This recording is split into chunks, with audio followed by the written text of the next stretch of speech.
नमस्कार सर्वांना. श्री स्वामी समर्थ.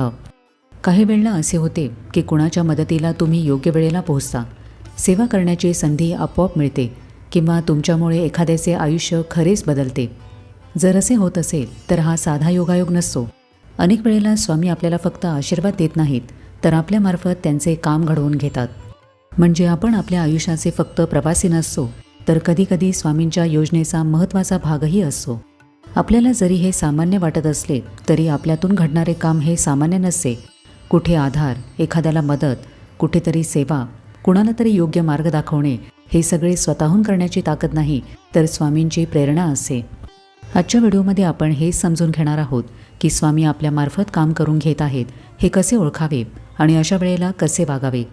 सर्वप्रथम हे जाणून घेऊया की स्वामींना माध्यमाची गरज का आहे. स्वामी हे प्रत्येकाच्या आयुष्यामध्ये प्रत्यक्ष दिसून काम करत नाहीत. ते चमत्कार करून सर्व काही एका क्षणात बदलत नाहीत, कारण जीवन हे शिकवून घडवायचे असते. लोक स्वामींचे नाव घेतात, त्यांचा धावा करतात, पण त्यांना आधारही हवा असतो. कोणीतरी ऐकणारे हवे असते, हात धरणारा आणि मार्ग दाखवणारा हवा असतो. म्हणूनच स्वामी एखाद्या व्यक्तीला माध्यम बनवतात.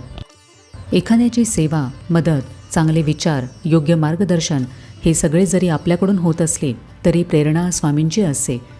अशा कामासाठी स्वामी एखाद्याची निवड करतात, कारण स्वामी जाणतात की त्या व्यक्तीमध्ये करुणा आहे, जबाबदारी स्वीकारायची ताकद आहे, योग्य ते करण्याची हिंमत आहे.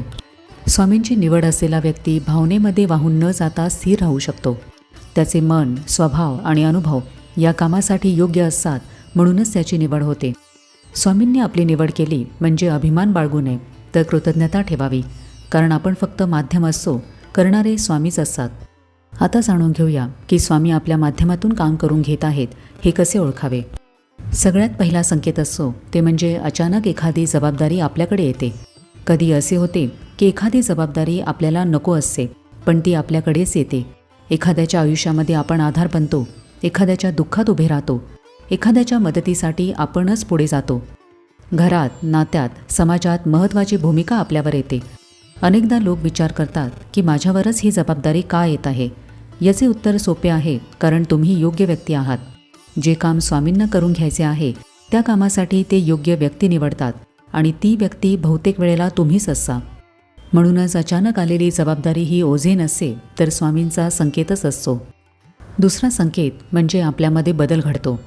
जेव्हा स्वामी आपल्याकडून काही काम करून घेतात तेव्हा ते आधी आपल्याला आतून तयार करतात. आपले विचार शांत होतात, समज वाढते, स्वभावामध्ये संयम येतो, मनात संवेदनशीलता वाढते. आपण आधीपेक्षा अधिक समजूतदार, स्थिर आणि दयाळू होतो.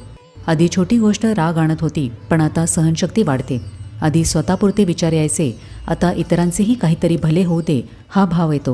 हा योगायोग नसतो, तर ही आपली तयारी असते, कारण स्वामी कधीही अपूर्ण आणि न घडलेल्या व्यक्तीकडून आपले कार्य करून घेत नाहीत. ते आधी आपल्याला घडवतात आणि मगच आपल्या हातून कार्य घडते. तिसरा संकेत म्हणजे आपल्याला एखाद्याची मदत करावी अशी भावना येते. काही वेळेला आपल्याला एखाद्याची मदत करावी असे वाटते. कुणी अडचणीत असेल, दुःखात असेल तर त्याच्या पाठीशी उभे राहावे, थोडी साथ द्यावी, धीर द्यावा असे मनातून येते. ही भावना अचानक येत नाही. एखाद्याची मदत करण्याची ही भावना स्वामींची प्रेरणाच असते. कदाचित एखाद्याच्या आयुष्यामध्ये स्वामी थेट येऊ शकत नाहीत, मग ते आपल्यामार्फत हस्तक्षेप करतात. इतरांच्या मदतीबरोबरच स्वामींची सेवा, त्यांचे नाव, त्यांचा मार्ग, त्यांची शिकवण लोकांपर्यंत पोहोचवावी असे वाटणे ही स्वामींची योजनाच असते. एखाद्याला योग्य मार्ग दाखवणे, भक्तीत आणणे, चांगले काम करण्यासाठी प्रेरित करणे हेही तितकेच महत्त्वाचे आहे. या गोष्टी मनातून स्वतःहून वाटायला लागल्या तर समजावे की हा साधा विचार नाही, तर स्वामींचे काम आपल्या हातून घडत आहे. स्वामी आपल्यामध्ये विचार जागा करतात, एखाद्यासाठी उभे राहण्याची ताकद देतात आणि योग्य वेळेला योग्य गोष्ट करून घेतात. जेव्हा आपल्याकडून सतत चांगली कामे घडू लागतात तेव्हा समजून जावे की स्वामी आपल्यामार्फत काम करून घेत आहेत. काही वेळेला असे होते की सेवा करण्याच्या संधी आपोआप मिळू लागतात.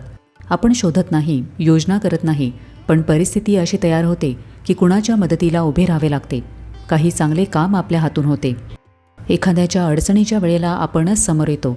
एखाद्याला मार्गदर्शनाची गरज असते तेव्हा आपल्याच तोंडून योग्य शब्द निघतात. हे सगळे योगायोग नसते. जेव्हा स्वामी आपल्या मनामध्ये सेवा करण्याची भावना निर्माण करतात तेव्हा त्यांच्या योजनेनुसार अशा संधी आपल्याकडे येतात. कधी वाटते की माझ्याकडे वेळ नाही, साधने नाहीत, मी काय करू. पण स्वामींना ज्या व्यक्तीकडून काम करून घ्यायचे असते त्याच्यासमोर संधी स्वतःहून येतात. आपल्या वाट्याला अशा घटना, लोक किंवा परिस्थिती येऊ लागतात जिथे आपण काहीतरी चांगले करू शकतो. म्हणूनच सेवा करण्याच्या संधी आल्या की त्यांना टाळू नका. ती फक्त परिस्थिती नसते तर स्वामींची हाक असते. लोकांना मदत, आधार आणि दिशा मिळू लागते तेव्हा खात्री बाळगावी की स्वामी जवळच आहेत आणि आपल्यामार्फतच काम चालू आहे. जेव्हा स्वामी आपल्याकडून काही काम करून घेतात तेव्हा आपल्या जीवनाला दिशा मिळते, जीवन अर्थपूर्ण होते. पूर्वी जीवन गोंधळलेले वाटत होते. काय करावे, कसे जगावे, कशावर विश्वास ठेवावा हे कळत नव्हते. पण हळूहळू आपल्या आयुष्याला उद्देश मिळतो. आपल्या हातून चांगली कामे घडू लागतात.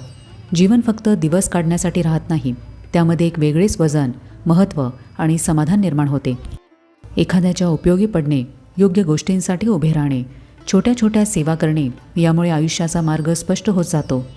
हळूहळू मन भटकणे कमी होते, गोंधळ कमी होतो, आत्मविश्वास वाढतो. अशा वेळेला आयुष्य रिकामे वाटत नाही. आयुष्य शांत, मजबूत आणि उद्देशपूर्ण होते. म्हणजे स्वामींच्या मार्गावर चालायला लागलो की जीवनाला खरी दिशा आणि खरी किंमत मिळू लागते. जर तुम्हाला असे वाटत असेल की स्वामी तुमच्याकडून काही काम करून घेत आहेत तर तो अभिमान समजू नका, तो आशीर्वाद समजा. आपले मन साफ ठेवा, लोकांशी प्रेमाने वागा, सेवा थांबवू नका. स्वार्थापेक्षा संवेदना मोठी ठेवा, स्वामींवर विश्वास ठेवा. बाकी सर्व काही स्वामीच मार्गदर्शन करतील. जेव्हा स्वामी आपल्यामार्फत काम करून घ्यायला सुरुवात करतात तेव्हा आपले आयुष्य नक्कीच वेगळे होते. आपल्या हातून मदत घडते, सेवा करण्याच्या संधी आपोआप येतात.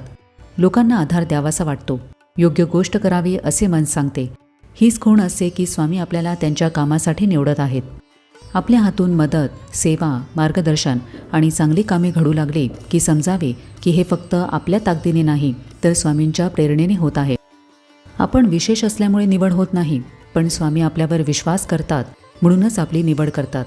अशा वेळेला अभिमान न ठेवता नम्रतेने काम करावे. संधी आली की चुकवू नये. आपण माध्यम आहोत आणि करणारे स्वामी आहेत ही भावना नेहमी मनामध्ये ठेवावी. तर आजच्या व्हिडिओमध्ये आपण हे पाहिले की स्वामी आपल्याकडून काही काम करून घेत आहेत हे कसे ओळखावे. तर कसा वाटला आजचा व्हिडिओ हे मला कमेंट करून नक्की सांगा. आपण भेटूया आता पुढच्या व्हिडिओमध्ये. तोपर्यंत सगळ्यांना श्री स्वामी समर्थ.